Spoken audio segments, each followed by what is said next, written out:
Again? Coughing. Oh, you I want to record this. You get out my little review Yeah. sheet would help, huh? All right, I really sincerely mean this. I am not going over punctuation, but I will tell you, if you don't bring your grammar book and go over it, you will do poorly on my final. There is a huge section on editing, and on commas, semicolons, and colons. I don't think it's hard, but kids don't do well, especially on the editing. And if you don't know your rules, you're going to lose it. You know all your rules from ACT, but you might not remember all the other rules, like direct address, city and state, all those. So I am not going to reteach it. I'm not going to go over it. You're on your own. I've done a lot all year with it. I've graded your papers, so please. In the years before, I never emphasized that, and so this year I'm trying really hard to tell you need to go over that.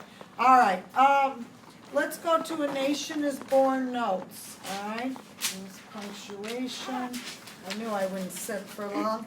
All right, honors had a little bit more, but both of you had different topics. There were 4 different topics during the Age of Reason. It was independence, patriotism, a pioneering spirit, and a desire to prove oneself through hard work. So we need to know the 4 specific topics. We also talked about different types of literature. I have 8. I have 12. I'll quickly go through them. Pamphlets, autobiographies, newspapers, magazines, almanacs, speeches, ballads, poetry, letters, hymns or songs, not both, journals / diaries, essays. I always tell you to know about between 5 and 6, honors maybe a little more, because I do always ask you more. And then honors, you have to worry about Declaration of Independence, the definition of parallelism. What else? I don't know. I might ask you how he uses parallelism. And that's it for the Age of Reason. Dan. Sure. Independence, patriotism, pioneering spirit, and desire to prove oneself through hard work. Repetition of a word, a phrase, a sentence to add emphasis. Okay, I'm trying.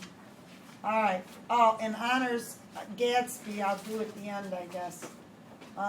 Because you've got Gatsby and Billy Budd as well. All right. Okay. Romantic literature. Definitely the characteristics. Again, no 4 or 5 or 6. Honors, obviously, you're in the 5 or 6. Regular, I'd know 4 or 5. This way, if you forget one, you're okay. Imagination over reason. Intuition over fact. Love of nature. Love of democracy. Love of past. And you could just say supernatural. It's fine. Okay, so imagination over reason. Intuition over fact. Love of nature. Love of democracy. Love of past. Supernatural. Okay, then we go to Devil and Tom Walker. First thing that I'll emphasize is Devil and Tom Walker is a folktale. What are the 4 characteristics of a folktale? Handed down orally from another country.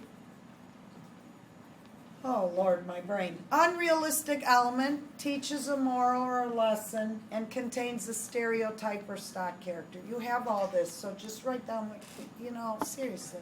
Don't write books. You're wasting your time. Just think. You know it. You wrote a folktale. And then, of course, be able to compare it to Devil and Tom Walker.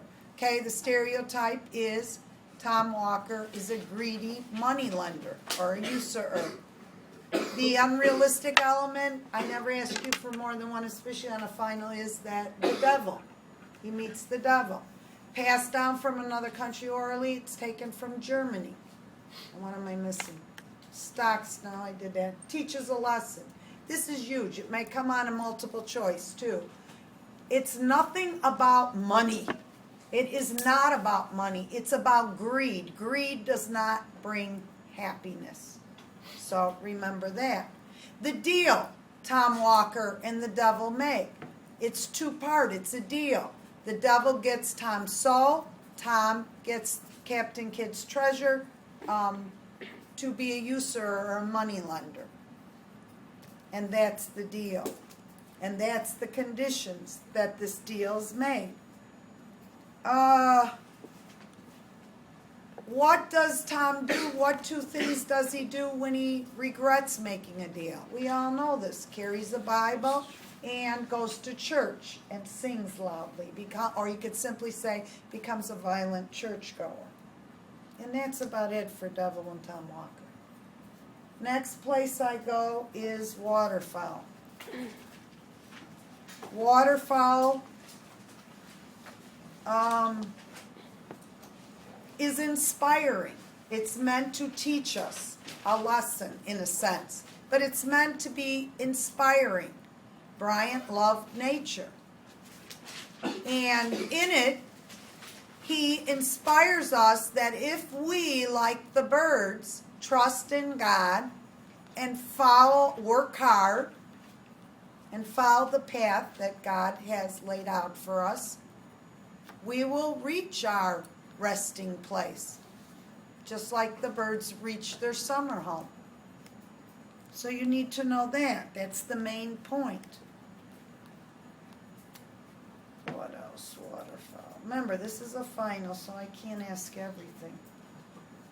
Even though you know me, I'd love to.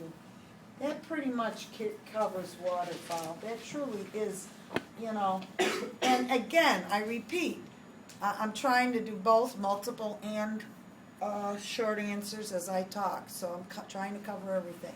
So remember, again, Bryant has a love of nature, a respect, and that's a given.